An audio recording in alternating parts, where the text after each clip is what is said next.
منزل سے آگے بڑھ کر منزل تلاش کر، مل جائے تجھ کو دریا تو سمندر تلاش کر۔ ہر شیشہ ٹوٹ جاتا ہے پتھر کی چوٹ سے، ہر شیشہ ٹوٹ جاتا ہے پتھر کی چوٹ سے۔ ارے پتھر ہی ٹوٹ جائے وہ شیشہ تلاش کر۔ سجدوں سے تیرے کیا ہوا صدیاں گزر گئیں،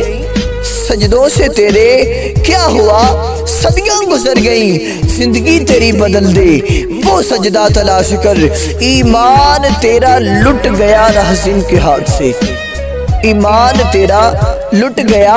رہزن کے ہاتھ سے۔ ایمان تیرا بچا لے وہ رہبر تلاش کر۔ پھر علامہ اقبال رحمۃ اللہ تعالیٰ علیہ نے بڑے خوبصورت شعر لکھا ہے۔ آپ فرماتے ہیں جی کر دے سوار اونٹ پر اپنے غلام کو، کر دے سوار اونٹ پر اپنے غلام کو، پیدل خود ہی چلے وہ آقا تلاش کر۔ اس شعر میں علامہ اقبال رحمۃ اللہ تعالیٰ علیہ نے حضرت سیدنا عمر فاروق رضی اللہ تعالیٰ عنہ کی مثال دی ہے۔ جب آپ حضرت عمر فاروق رضی اللہ تعالیٰ عنہ خلیفہ وقت تھے تو آپ اپنی سلطنت کے دورے کے لیے نکلے۔ آپ نے اپنے ساتھ اپنا ایک غلام لیا، اپنا خادم، اپنا نوکر لیا، آپ اپنی سلطنت کے دورے کے لیے نکلے۔ تو آدھا وقت حضرت عمر فاروق، آدھا جو سفر تھا حضرت عمر فاروق رضی اللہ تعالیٰ عنہ خود اونٹ کے اوپر بیٹھے، اور جو آپ کا نوکر تھا، آپ کا جو خادم تھا، اس نے اونٹ کی مہاریں پکڑی ہیں، وہ پیدل چل رہا ہے۔ حضرت عمر فاروق رضی اللہ تعالیٰ عنہ اونٹ کے اوپر بیٹھے ہوئے ہیں۔ جب آدھا سفر ختم ہو گیا ہے پھر کیا ہوا جی، حضرت عمر فاروق رضی اللہ تعالیٰ عنہ بڑے عدل والے بندے تھے۔ ان کا جو عدل ہے وہ پوری دنیا کو پتہ ہے کہ ان کے جیسا عادل حکمران آج تک کسی ماں نے پیدا نہیں کیا۔ حضرت عمر فاروق رضی اللہ تعالیٰ عنہ جب آدھا سفر ختم ہوا تو آپ اونٹ سے نیچے اتر آئے، تو آپ نے اپنے غلام کو اونٹ کے اوپر بٹھایا ہے اور خود اونٹ کی مہاریں پکڑی ہیں، اور آپ رضی اللہ تعالیٰ عنہ پیدل چل رہے ہیں اور اپنے غلام کو اونٹ کے اوپر بٹھایا ہوا ہے۔ جناب والا جب آپ اس منظر پر،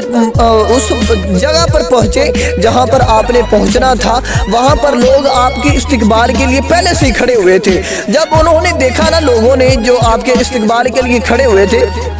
کہ دو بندے آ رہے ہیں، ایک اونٹ کے اوپر بیٹھا ہوا ہے اور ایک اونٹ کی مہاریں پکڑ کے پیدل چل رہا ہے۔ جیسے جیسے ہی وہ قریب تر قریب ہوتے گئے، ان لوگوں کا تجسس بڑھتا گیا۔ یار یہ سمجھ نہیں آ رہی کہ ان دونوں میں سے آقا کون ہے اور غلام کون ہے، ان دونوں میں سے خلیفہ کون ہے۔ جون سا اونٹ کے اوپر بیٹھا ہوا ہے وہ خلیفہ ہے، یا جون سا پیدل چل رہا ہے وہ خلیفہ ہے؟ کیونکہ اس وقت اونٹ کے اوپر آپ کے خادم، آپ کے نوکر، آپ کے غلام بیٹھے ہوئے تھے اونٹ کے اوپر، ان کو پتہ ہی نہیں چل رہا تھا کہ اس وقت ان دونوں میں سے خلیفہ کون ہے، جو پیدل چل رہا ہے وہ خلیفہ ہے یا جو اونٹ کے اوپر بیٹھا ہوا ہے وہ خلیفہ ہے۔ تو علامہ اقبال رحمۃ اللہ تعالیٰ علیہ نے حضرت عمر فاروق رضی اللہ تعالیٰ عنہ کو یہ آپ کا یہ عدل دیکھتے ہوئے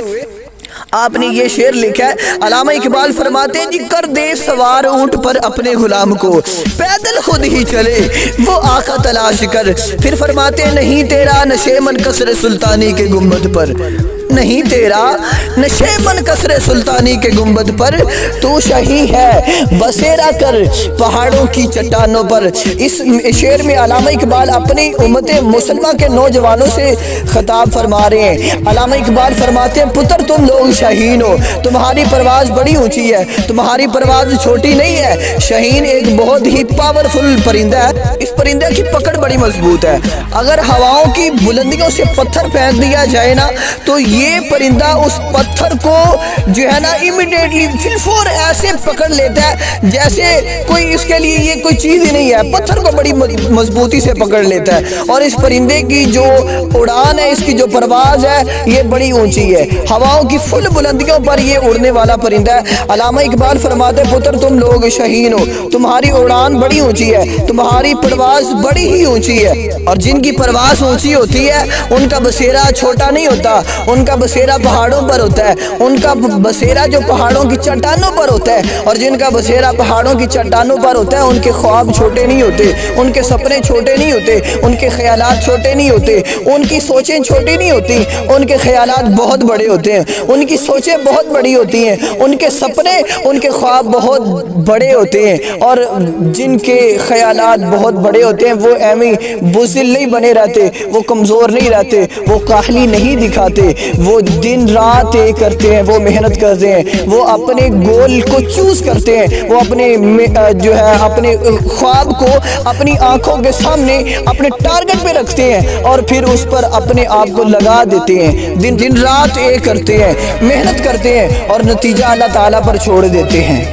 اللہ تعالیٰ پر بھروسہ کرتے ہیں کہ اللہ تبارک و تعالیٰ ہماری محنت کا اجر دے گا، کیونکہ ان کو پتہ ہے اللہ تعالیٰ قرآن کریم میں ارشاد فرماتا ہے انی لا یضیع عمل عامل منکم من ذکر او انثی، بے شک میں کسی بھی محنت کرنے والی کی محنت کو ضائع نہیں کرتا، کوئی مرد ہے یا عورت ہے محنت کرتا ہے میں اس کی محنت کا اجر دیتا ہوں، میں اس کی محنت کا پھل دیتا ہوں، میں اس کی محنت کا جو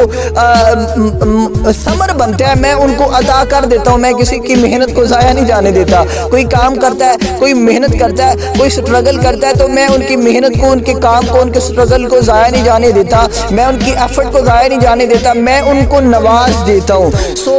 ان کے جو سپنے ہوتے ہیں نا، جو شاہین ہوتے ہیں، ان کے سپنے بہت بڑے ہوتے ہیں، ان کی پروازیں بڑی اونچی ہوتی ہیں، تو پھر یہ اپنے خوابوں پہ لگا دیتے ہیں خود کو اور محنت کرتے ہیں، اور محنت کا جو اجر ہے، جو صلہ ہوتا ہے وہ اللہ تبارک و تعالیٰ پر چھوڑ دیتے ہیں، اور پھر اللہ تبارک و تعالیٰ ان کو مایوس نہیں کرتا، وہ بھی ان کو عطا فرماتا ہے، جتنی ان کی محنت ہوتی ہے اللہ تبارک و تعالیٰ ان کو ویسے ہی نواز دیتا ہے، ان کو کامیابیوں سے سرفراز فرماتا ہے۔